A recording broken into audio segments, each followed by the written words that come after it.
Bonjour à toutes et bonjour à tous, bienvenue sur ma chaîne Dom Univers Crypto, j'espère que tout va bien pour vous. Nous sommes le 29 septembre, on arrive à ce fin du mois, c'est terrible, hein. Bientôt le mois d'octobre. J'aime bien le mois d'octobre parce que c'est mon anniversaire. Et non, sincèrement, mes anniversaires, je m'en fous un petit peu entre nous, hein. C'est pas grave parce que bon, on avance, quand on est jeune c'est super les anniversaires pour les cadeaux, tout ça. Quand on est plus vieux c'est bien aussi pour les cadeaux, mais bon... c'est des tranches qu'on aime de moins en moins. Vous verrez un jour, vous comprendrez ça. Mais en tout cas, tout va bien. L'important, c'est d'être bien, de bien sentir. Et j'espère que vous êtes dans le même état d'esprit que moi, c'est-à-dire toujours positif. Il faut être positif, il faut avancer, même si on a des petits soucis, tout ça. Il faut être positif, mes amis. Il n'y a que quand vous êtes positif que vous pouvez faire un pas en avant. Ça, vous le savez tous, on n'apprend rien. Mais on a besoin de se répéter. Même moi, hein, quand je vous le dis, c'est parce que j'ai envie de me le dire aussi. Hein, c'est comme ça. Allez, on avance, on va faire le tour de l'actualité, voir un petit peu comment ça se passe dans notre univers, hein, qui j'espère maintenant est votre univers aussi. Ça me ferait vraiment plaisir que, à force de venir regarder les vidéos, que vous alliez à droite, à gauche, si vous êtes des gens qui hésitaient un petit peu sur la crypto, sur le monde de la DeFi, sur notre système, eh bien que vous finissiez par l'adopter et y croire, hein, comme tout le monde, hein. Après, vous avez le droit de changer d'avis entre-temps, on a tous le droit de changer d'avis, hein, et on le sait bien, mais il faut savoir pourquoi on change d'avis, pourquoi on n'aime pas quelque chose ou pourquoi on aime quelque chose, hein. C'est comme ça qu'on va avancer le mieux. Allez, on a un marché qui est totalement vert. Alors, c'est vrai que quand un marché, enfin totalement, non, il y a un petit peu de rouge quand même, hein, comme ça, hein. Et c'est vrai que dès que c'est vert, dès qu'on retrouve cette couleur-là, ce qu'on voit sur toutes les cartes thermiques, évidemment que nous sommes toujours contents. On est content là, on se dit ah c'est super, ça reprend. Mais bon, là-dessus, moi je suis toujours un petit peu sceptique, hein, parce que c'est vert, parce que ça redescend, mais c'est descendu jusqu'où déjà à la base, hein, c'est ça qu'il faut voir. Alors même c'est remonté un tout petit peu. Si on regarde ça une journée, quoi que ce soit, parce que quand vous regardez que vous voyez partout des cartes graphiques comme ça, vous l'avez en jour, mais vous l'avez aussi, et là on va regarder, on va se mettre, voilà, en année, hein, et en année, voilà, boum, d'un seul coup, on s'aperçoit que dans l'année, c'est un peu moins bien, hein, c'est un petit peu rouge, hein, voilà, c'est ça qu'il faut surtout regarder. Les unités de temps, c'est très important, et ce qui est important, c'est de pouvoir voir quand vous achetez une crypto-monnaie, quand vous achetez un actif risqué, quand vous achetez autre chose sur un marché traditionnel, que ça soit n'importe quoi, il y a beaucoup de choses à acheter dans tous ces domaines-là, eh bien, il faut toujours regarder sur les cartes, faut toujours regarder, pardon, je m'étouffe, faut toujours regarder sur les graphiques, comme ça on voit un peu d'où on vient, où on est, c'est très important, hein, et de là on va imaginer où on va, parce qu'on n'a pas de boule de cristal, donc on a du mal à voir la suite et se dire avec certitude on sera là demain matin. Non, non. Mais en revanche, on suit bien le marché et ça évite d'avoir des grosses catastrophes, hein, croyez-moi, hein. Allez, on avance, on fait un petit peu le tour de tout ça. Eh bien, dans notre monde, ça va pas terrible, hein, quand même, hein. Sabotage, voilà, non, Joe Biden n'a jamais dit que Washington pourrait attaquer les gazoducs. Bon, tout ça, c'est des journalistes qui nous disent tout ça. En tout cas, la chose, c'est quoi? C'est que, pardon, il y a vraiment eu un sabotage, ça on le sait. Quel pays a saboté le gazoduc? On ne sait pas. En tout cas, ça n'arrange pas les affaires du monde entier, ça n'arrange pas, en tout cas, notre écosystème non plus, parce que c'est une crainte en plus, hein. On prend ça comme on veut, on étudie ça comme on veut, mais c'est quand même un problème en plus, hein. Dans la vie, on a bien vu qu'il y avait et les problèmes et les bonnes choses. Et ce qui serait bien, c'est que quelques bonnes choses arrivent pour qu'on reprenne un moral pour pouvoir avancer. Parce que là, on nous remet sur la tête encore un petit problème en plus, hein. Petit problème ou gros problème, hein. Moi j'ai tendance, on dit toujours, les Français disent toujours petit problème, petite chose, tout ça. Et ben moi je fais pareil, hein, puisque voilà, vous avez compris. Je suis français et pire que ça, je suis parisien. Alors vous savez, avec ça, c'est difficile de, je sais pas quoi faire d'ailleurs, difficile de, je ne sais quoi. C'est bien, quand on aime ça. Je pense que tout le monde est content de l'endroit où il est né et ça c'est très très bien, très important. Allez, je regarde un peu les infos, on va avancer. Force de dire des bêtises. La bourse de Tokyo, qui fait du yo-yo depuis le début de la semaine, rebondissait jeudi, donc 29 septembre, hein, cette nuit, hein, au matin, dans la foulée de Wall Street. Voilà, c'est tout ça pourquoi après une détente sur le marché obligataire grâce à l'intervention de la Banque d'Angleterre. Pour une fois, on va pouvoir dire youpi les Anglais, super. Voilà. Donc, vous avez vu que les marchés fonctionnent de quelle manière? Les annonces, les annonces, les annonces, les annonces. C'est toujours les annonces d'une manière ou d'une autre, hein. C'est toujours ça qui va nous faire un petit peu vibrer, qui va nous faire avancer ou qui va nous faire reculer, hein. Donc là, la bourse de New York a terminé en forte hausse mercredi, favorablement impressionné par l'intervention de la Banque d'Angleterre. Vous voyez, très important, hein, je vous en parle parce que cette annonce de la Banque d'Angleterre qui donnait un petit coup de main, eh bien, automatiquement, tout le monde reprend le sourire et tout ça, ça veut dire que, boum, d'un seul coup, ça peut remonter après. Jusqu'au moment où on s'aperçoit qu'en réalité, ça ne fait pas vraiment grand-chose, mais c'est quand même mieux que rien, mais ça ne fait pas vraiment grand-chose et que peut-être on retourne un petit peu en arrière, hein. Et voilà. Donc le reste, on l'a dit, allez, on avance, hein, on ne parle pas des marchés traditionnels. Moi, je suis dessus tous les matins, hein, tous les matins très très tôt, évidemment. Comment s'annonce le jour d'introduction en bourse de Porsche ce jeudi? Alors ça c'est pas mal, hein. Porsche est rentré en bourse. Alors j'en parle, je dis jamais allez là-dessus, allez là-dessus, allez là-dessus. Mais Porsche sur l'avenir, ce sera peut-être quelque chose de pas trop mal, pas trop mal. Voilà, donc vous en faites ce que vous voulez. Je donne pas de conseils en investissement. Tout simplement, je parle juste de ça. Hop là, ça c'est quoi? Ça c'est une pub sûrement qui s'est branchée exactement. Alors, Pantera Capital va lancer un fonds blockchain de 1,25 milliard de dollars. Le monde avance. Voilà, le PDG, le PDG Dan Morehead a déclaré que Pantera Capital achèverait son deuxième fonds blockchain d'ici mai 2023. Donc voilà, hein, ça avance, hein, et cherchait à lever 1,25 milliard de dollars pour son deuxième fonds blockchain. Donc tout va bien, grosse société encore qui avance. Donc tout ça, c'est des petites annonces, hein, vous les creusez ou pas, hein, si vous êtes comme moi, bon, on regarde ça, il y a certaines qu'on va creuser à fond, d'autres qu'on va pas creuser à fond, chacun en feu, mais on sait que ça existe, et il faut voir les bonnes choses, les mauvaises choses, hein, pour se faire des idées un petit peu. 80 millions de dollars pour révolutionner le paiement Bitcoin. Strike sort le grand jeu, on a déjà parlé, hein, de cette société. Eh bien voilà, hein. Et quand l'éclair illumine le ciel, révolutionner le paiement auprès des professionnels en mettant en avant le Bitcoin de Lightning Network et ses frais réduits. C'est le pari de Strike qui est bien parti pour réussir. Ça, toujours pareil, c'est positif pour nous, hein. Annoncé cette semaine pendant la conférence Bitcoin à Miami, hein, l'API de Strike va permettre à qui veut l'utiliser de pouvoir faciliter les paiements en Bitcoin sur Lightning Network. Voilà, vous lisez tout ça si vous en avez envie, c'est bon signe, c'est bien, c'est des bonnes annonces. Voilà, moi je leur fais pas de pub, j'ai pas de pub à leur faire, je vous donne juste les annonces. Si ça vous plaît, vous allez creuser. On a Chainlink aussi, hein, Chainlink aussi qui fait partie des sociétés qui avancent, hein, elle va travailler avec le réseau Swift, ça c'est super, hein. Swift, tout le monde connaît Swift, hein. C'est par là que transite notre argent, tout ça, etc., etc. Donc ça c'est l'argent classique, donc tout ça c'est très très très important. Et Chainlink en plus, comment dire, Chainlink en plus et Coinbase Cloud annonce la sortie d'un oracle dédié au floor price des NFT. À voir un petit peu ce qu'elle fait pas, voilà, hein, d'accord.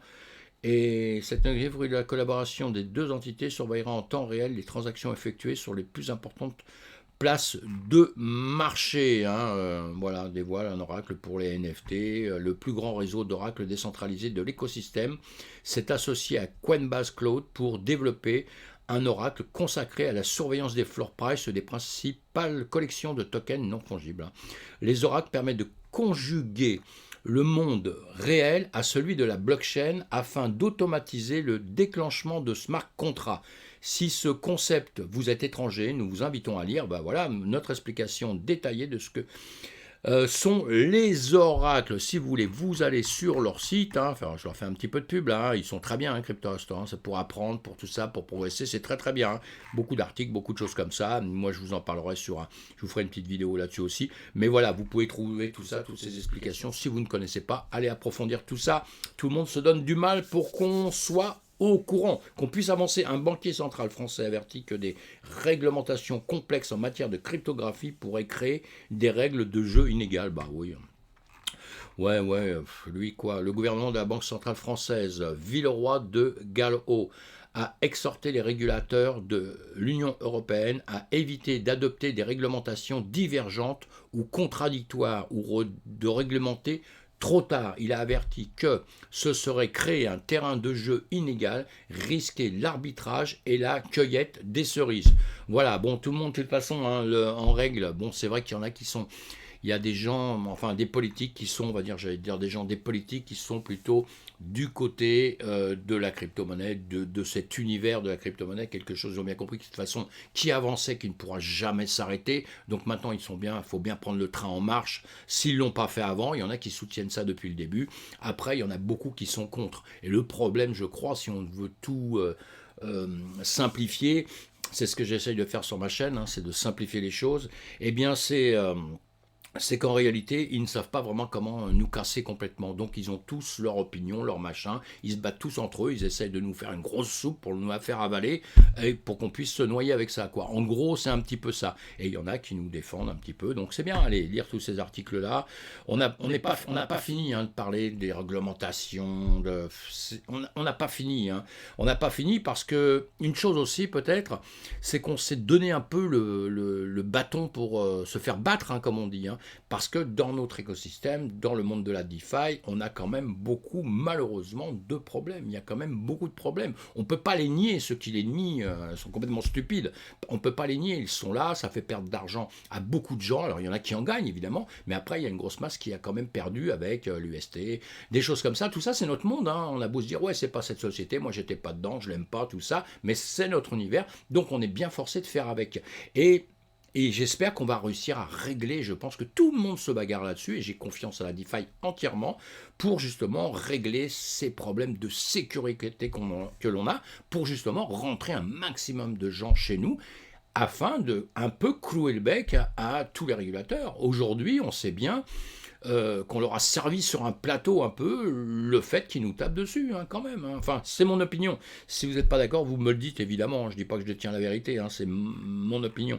Et comme c'est ma chaîne, je me permets de la dire. Mais vous pouvez mettre des commentaires et me dire ce que vous en pensez. Je peux aussi me tromper, évidemment. Hein. Allez, le marché de la crypto-monnaie a passé la majorité de 2022 dans la zone de peur. La majorité de ce temps étant passé dans un état de peur. C'est ce qu'on a vu un peu, hein, parce que vous avez vu quand je vous ai fait voir tout à l'heure, voilà, quand vous regardez là, l'année, là nous sommes en quotidienne, non, nous sommes dans l'année, voilà, c'est ça. Quand vous voyez un marché rouge, rouge, rouge comme ça veut quand même dire quelque chose. Ça veut dire qu'il y a quand même beaucoup de gens qui ont perdu des sous, hein, c'est ce qu'on disait. Hein.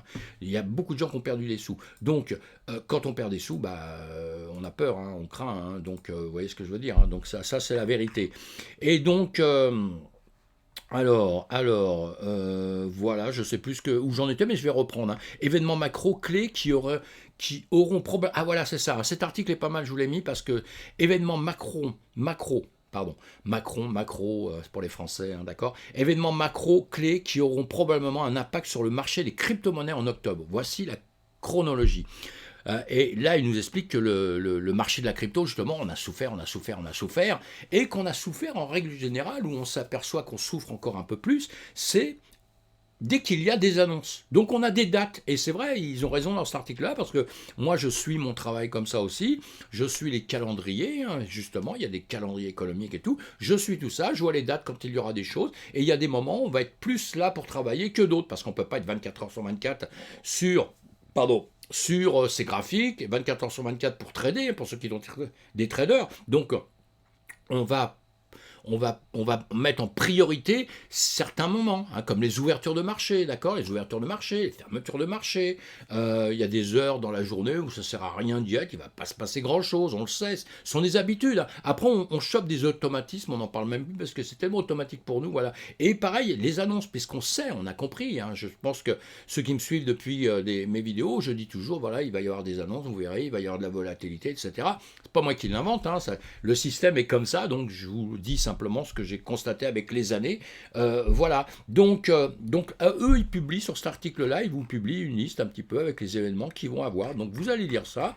Voilà, si vous n'avez pas l'habitude de regarder ça, de suivre ça, et comme ça, ça vous donnera peut-être un petit exemple, et après vous regarderez, vous verrez, vous constaterez qu'il se passe des choses à ces moments-là. Pourquoi pas, j'ai trouvé ça un article un petit peu sympa, voilà, c'est tout. Allez, vous allez voir ça, mes amis. La faille du budget de sécurité introduite par la preuve de participation. Alors ça, bon, ça c'est Bitcoin qui nous dit ça, hein, le magazine, hein, Bitcoin Magazine. et qu'il faut regarder tout le temps, qu'il faut aller lire aussi comme les autres. Hein.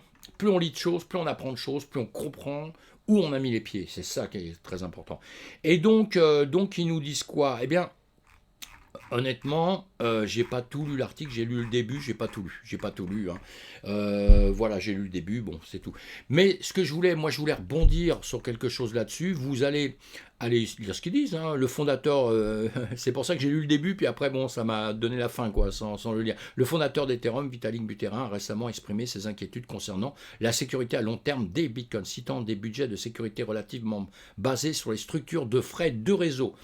Ces inquiétudes sont infondées et structurées sur une fausse comparaison entre les deux systèmes. Voici pourquoi. Là, il vous explique, je ne vous le dis pas, allez le lire, je ne l'ai pas lu, mais moi je les connais par cœur. Mais ce que je voulais dire, surtout, revenir un peu là-dessus, que Vitalik, que j'aime bien, moi j'aime bien Vitalik Buterin, aucun problème, je trouve que c'est un mec extrêmement brillant, de toute façon, fondateur d'Ethereum, déjà rien que ça, hein, il n'est pas tout seul, hein, ils étaient plusieurs personnes, hein, c'est celui qui est en avant maintenant qui parle beaucoup, mais quand on le voit, c'est vrai qu'il a beaucoup critiqué tout ça, hein, pour son allure, pour tout ça, alors que bon, c'est un type qui fait quand même des choses, et c'est super bien, mais il est surtout en train de casser un peu Bitcoin en ce moment, donc il trouve des trucs, sécurité, et là, je ne suis pas entièrement d'accord avec lui, parce que là, je rejoindrais plutôt au Bitcoin en disant que Bitcoin est quand même, pour moi, aujourd'hui, beaucoup plus sécurisé. Voilà, encore une fois, je peux dire une bêtise, faites-moi des commentaires, dites-moi ce que vous en pensez, ça m'intéresse. Alors, lisez ces petits articles, mais il y a une petite guéguerre, là, d'un seul coup,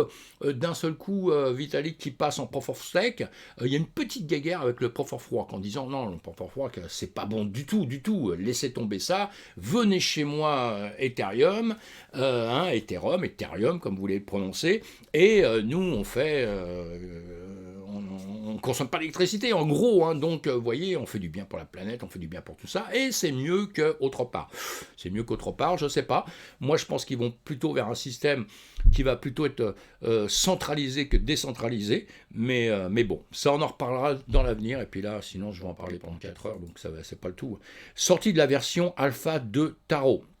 Alors, Lightning Labs a annoncé aujourd'hui, donc c'était hier ça, hein, la sortie sur testnet de la version alpha de Taro, un protocole dont l'ambition est de permettre l'émission et la circulation d'actifs comme des stablecoins sur le Lightning Network. Ça c'est très bien. Hein. En discutant avec les développeurs Bitcoin et Lightning du monde entier, nous avons compris que les utilisateurs souhaitaient utiliser les stablecoins de la même manière qu'ils utilisent du Bitcoin sur le Lightning Network. Des transactions de pair à pair réglées instantanément à faible coût, sans frais d'intermédiaire. Taro permettra des applications telles que Strike, Ibex, Mercado, Paxful et Bitnob, de donner à leurs utilisateurs l'accès au stablecoin natif de Bitcoin et le Lightning. Ça c'est très bien, hein, je trouve ça très très bien. Allez, on continue à se renseigner là-dessus si vous en avez envie, mais c'est une bonne chose, et voilà, donc ça avance, tout ça, ça avance. Le système avant vous, m'en trouvez sur Twitter si vous en avez envie, il n'y a pas de problème. Hein. XRP, voilà, je vous ai mis XRP, je l'ai mis juste pour penser à ça. XRP, je sais que beaucoup n'aiment pas XRP, puisque depuis le début, on dit décentralisé, justement, le XRP. Je pense que le XRP a une chance de bien avancer. Hein, il aurait dû s'écrouler déjà depuis longtemps, il continue toujours à être dans la course, malgré des procès, malgré plein de choses et tout, et voilà, bon, moi je suis pas un fan à tout prix de XRP, mais on doit quand même considérer qu'il est là, qu'il est dans la course, et que voilà, il y a pas mal d'actions qui vont arriver sur XRP avec le temps. Il y a le fait que tous les États vont rentrer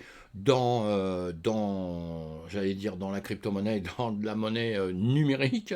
Ils vont rentrer dans de la monnaie numérique. XRP, je pense, sera branché à droite, à gauche. On en reparlera de tout ça. Mais bon, c'est quelque chose à ne pas négocier. Hein. Je parle pour les gens qui sont là, les investisseurs, tout ça, évidemment. Hein, que c'est important qu'on ne va pas passer à côté de quelque chose qui fonctionnera peut-être. Bon, en tout cas, on surveille. J'ai pas dit que ça allait être bien, hein, attention, hein, mes amis. J'ai pas dit que ça allait être bien. J'ai dit que ça allait être à surveiller. Hein. Faut cogiter tout ça, il faut faire très attention. Hein. Et on surveille. Il y en a beaucoup qui sont à surveiller, hein, parce qu'en réalité, on sait ce qui se passe aujourd'hui, on a vu ce qui s'était passé il y a quelques temps, mais on ne connaît pas demain, on ne sait pas comment ça va faire. Hein. Mais en tout cas, ce que c'est mis dans le titre aujourd'hui, j'ai mis la DeFi, elle est toujours là, en tout cas, qu'il se passe quoi que ce soit sur n'importe quel actif ou quoi que ce soit, nous sommes toujours là, dans l'ensemble, nous sommes toujours là, c'est pas mal, hein, parce que quand même, avec tout ce qui vient de se passer,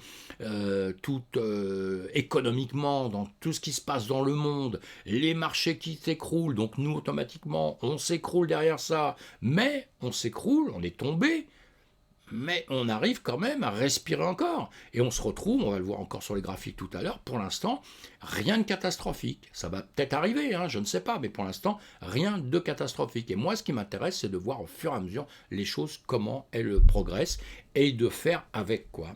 On continue d'avancer. Donc, ça c'est la carte, oui, allez, très rapidement.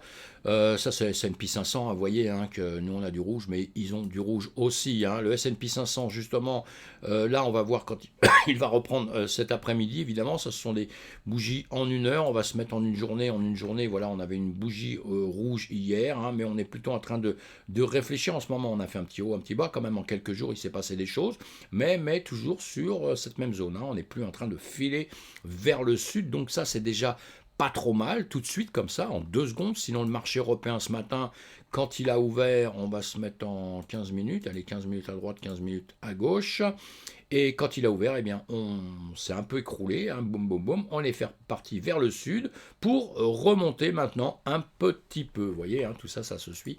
Un peu comme on le dit, on repart un peu, là on est en 15 minutes, on va se mettre en 1 heure, allez en 1 heure, on va le voir en 1 heure, mais comme il est ouvert il n'y a pas longtemps, voilà, on a donc, si on veut, on a eu 2 bougies rouges qui sont descendues, et on a maintenant 2 bougies, pour le DAX, hein, pour le DAX Allemagne, 2 bougies vertes qui remontent, et le 440, on a une bougie verte qui est en train de remonter, hein, donc c'est ce qu'on regardait juste avant sur le S&P 500, on va voir quand il va reprendre, on peut le voir sur le ES1, voilà, on a une bougie rouge quand même, lui on a une bougie rouge, ah non c'est en journée, voilà, en journée, en heure, voilà, en heure on a aussi 2 bougies vertes. Allez, on continue d'avancer, donc dans tout ça on a un ETH à 1334, et puis on a un BTC à 19 449. On peut faire mieux. Est-ce qu'on a peur? On n'a pas peur. On a peur. Bon, on n'est pas dans l'extrême peur.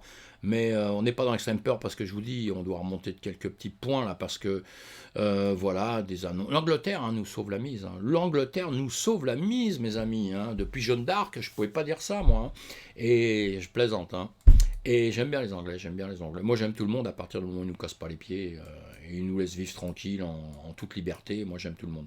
Allez, on continue d'avancer. On revoit quoi, là? Le BTC. Alors, si on analyse ça comme ça très rapidement, eh bien, on est toujours sur notre plus bas, 17 500, et on a un plus haut à 25 000, hein, 25 000 et quel 108, 110 par là, je ne sais plus, hein, 25 000 ou je ne sais plus. Enfin, c'est pas grave. Vous voyez cette zone qu'on s'était dessinée, on est toujours dedans, quoi.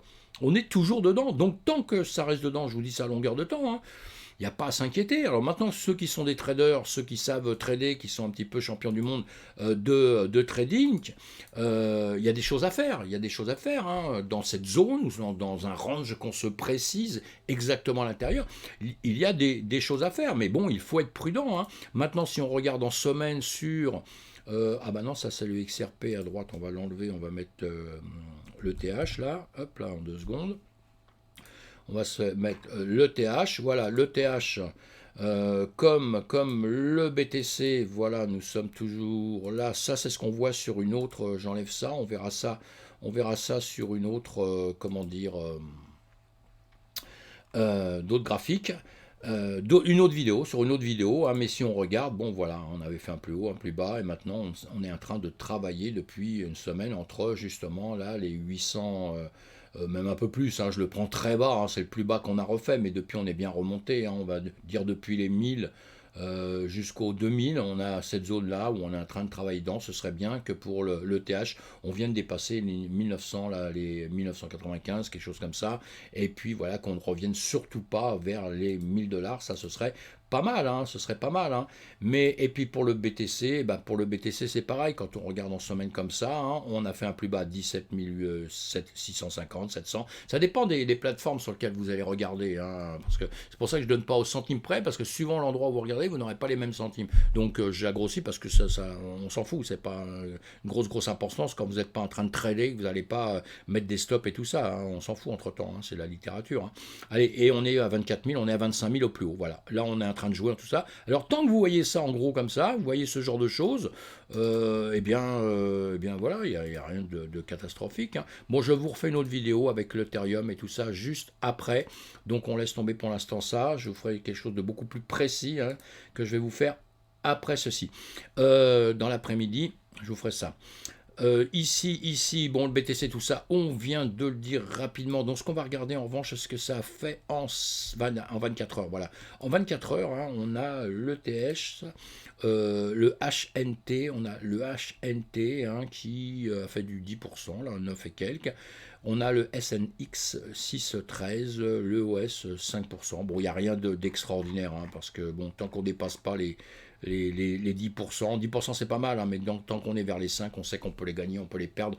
Avec, c'est ça d'être des actifs, quand on vous dit nous sommes sur des actifs risqués, c'est parce que grande volatilité, c'est que ce que vous pouvez gagner, vous pouvez le reperdre en 2 secondes après. Voilà, ce qu'on n'a pas sur des actifs sur d'autres, comment dire, sur d'autres actifs qui ne sont pas des actifs risqués, sur lesquels ça va bouger beaucoup moins vite. Hein, c'est ce qu'il faut essayer de comprendre. Hein. C'est pour ça que je vous dis, moi, quand à la limite il y a du 5%, je ne m'étonne même pas parce que très peu de temps après, vous voyez, là, on regarde quelque chose en 24 heures. Voilà, en 24 heures, il y en a d'autres qui ont perdu. Bien, vous voyez, le GMT, lui, il a perdu presque 8%, 7%. Le QNT, il a perdu 6%. Vous voyez, donc, voilà. Hein. 1%, ça veut rien dire, mais 4, 6, 7%, 10%, c'est quelque chose presque facile à gagner, on va dire, et facile à perdre. Hein. Il faut toujours être dans cette notion-là. Hein. Et c'est pour ça qu'entre-temps, il faut toujours prendre des bénéfices aussi. Il faut toujours prendre des gains sur ce que vous faites. Maintenant, les gains, ça se calcule par rapport à la somme que vous avez mis, par rapport à l'intérêt, avec des frais aussi que vous allez avoir quand vous allez prendre des gains et tout. Hein.